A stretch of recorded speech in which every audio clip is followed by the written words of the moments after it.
సడన్గా ఒక న్యూస్ అయితే బయటకు వచ్చిందనమాట. పవన్ కళ్యాణ్ గారు అల్లు అర్జున్ గారి కేసు పైన స్పందించారని చెప్పి సోషల్ మీడియాలో ఒక న్యూస్ అయితే బాగా నిజంగా ఎప్పటి నుంచో అనుకుంటున్నారు పవన్ కళ్యాణ్ అల్లు అర్జున్ కేసులో ఎందుకు స్పందించడం లేదు, హైదరాబాద్కి వచ్చి కలుస్తా అన్నారు కదా, ఎందుకు కలవడం లేదు. ఫస్ట్ లో కూడా ఏంటంటే చాలా వరకు ఆయన హైదరాబాద్కి వచ్చి కలుస్తారు, లేదంటే అల్లు అర్జున్ గారు వెళ్ళి ఆయన కలుస్తారా, లేకపోతే సోషల్ మీడియాలో ఎప్పుడైనా మీడియా ముందైనా మాట్లాడతారా. సో ఇట్లా చాలా మంది వెయిట్ చేస్తున్నారు.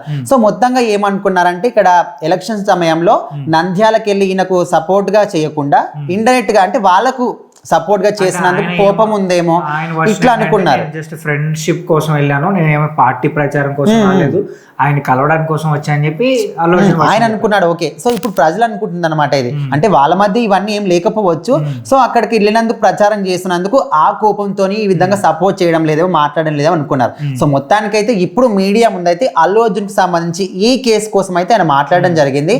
ఏ విధంగా అంటే అసలు ఇక్కడ కేసు మొత్తంలో కూడా అల్లు అర్జున్ ని ఒంటరి చేసేశారు, అదేవిధంగా మానవతా దృక్పథం లోపించింది అనే విధంగా చెప్పాడు.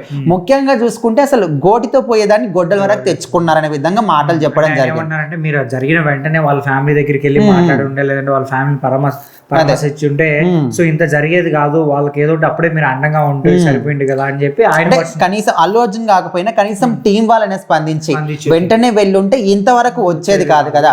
అదే విధంగా రేవంత్ రెడ్డిని కూడా తప్పుపట్టేది లేదు, ఎందుకంటే ఆయన సినిమా రంగం పరంగా ఆయన టార్గెట్ చేయడం కానీ వ్యతిరేకంగా మాట్లాడడం అన్నది లేదు. ఎందుకంటే ఆయన ఒకవేళ ఈ విధంగా టార్గెట్ చేసే మనిషి అయి ఉంటే ఒక విధంగా చూసుకుంటే సినిమా రంగానికి ఆయన సపోర్ట్ చేశాడు, టికెట్ల హైక్ విషయంలో ఇచ్చాడు, పర్మిషన్ కూడా ఇచ్చారు. అప్పుడు ఆ పర్మిషన్ లేకపోతే ప్రీమియర్ షో పడేది కాదు కదా. అదే కదా, గవర్నమెంట్ నుంచి పర్మిషన్ రావడంతోనే ప్రీమియర్ షో వచ్చింది. అండ్ ఆయన చాలా చిన్న స్థాయి నుంచి వచ్చారు, ఆయన వ్యక్తిత్వం ఏంటో తెలుసు. కాకపోతే ప్రభుత్వం పరంగా అన్నటువంటి స్థానానికి పరంగా ఏ విధులు చేయాలో ఆ విధులు 100% ఆయన చేశాడు. అందులో ఆయనతో ఏం తప్పు లేదు. ఆయన స్థానము రెండు వైపులా పదనుండే కత్తిలాగా అయిపోయింది అనే విధంగా కూడా ఆయన చెప్పడం జరిగింది. ఆయన ఇంకో మాట కూడా అన్నారంటే ఇక్కడ సినిమా హీరో అల్లు అర్జున్ గారు ఉన్నారనే కాదు, ఎవరున్నా సరే రేవంత్ రెడ్డి గారు ఇలాగే స్పందించేవాళ్ళు, ఇలాగే చేసేవాళ్ళు. ఎందుకంటే ఇప్పుడు ఒకవేళ ఆయన న్యాయం చేయకపోతే, ఆయన స్పందించకపోతే ఆయన గవర్నమెంట్ పైన ప్రెజర్ ఎక్కువ వచ్చే ఛాన్స్ ఉంది.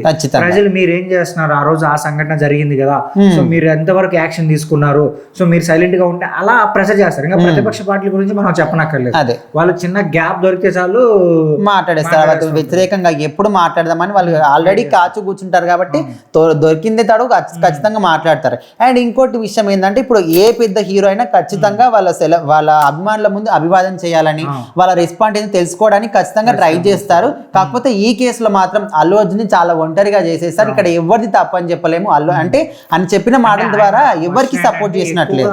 ఈయన పైన ఫోకస్ ఉంది, అల్లు అర్జున్ గారి పైన ఎక్కువ ఫోకస్ ఉంది. సో ఆయన్నే ఎక్కువగా చూస్తా అనిపిస్తుంది. అంటే ఈ వ్యాఖ్యలు మొత్తం విన్న తర్వాత ఇటు అల్లు అర్జున్ కి సపోర్ట్ కాదు, అటు గవర్నమెంట్ కి సపోర్ట్ కాదు. సో మొత్తానికి అందరినీ కవర్ చేస్తూ అయితే మాట్లాడడం జరిగింది. అటు వీళ్ళ తప్పు లేదు, వీళ్ళ బాధ్యతలు వీళ్ళు నిర్వర్తిస్తున్నారు గవర్నమెంట్ తరపు నుంచి. అదేవిధంగా ఆయన తప్పు కూడా ఏం లేదు, అక్కడికి వెళ్ళినందుకు జరిగింది, ఓకే హెల్ప్ చేస్తున్నాడు. కానీ ప్రభుత్వం మాత్రం స్పందించే తీరులో కొంచెం సాఫ్ట్ గా స్పందించుంటే బాగుండేది అనే విధంగా పవన్ కళ్యాణ్ చెప్పడం జరిగింది. సో మొత్తానికైతే ఎప్పటి నుంచో అల్లు అర్జున్ కేసులో స్పందిస్తాడా లేదని చాలా మంది కూడా వెయిట్ చేశారు. సో ఈ రోజు మాత్రం ఆయన స్పందిస్తూ చెప్పిన ఈ వ్యాఖ్యలు అయితే ఇప్పుడు సోషల్ మీడియా మొత్తాన్ని కూడా ఒప్పేస్తున్నాయి.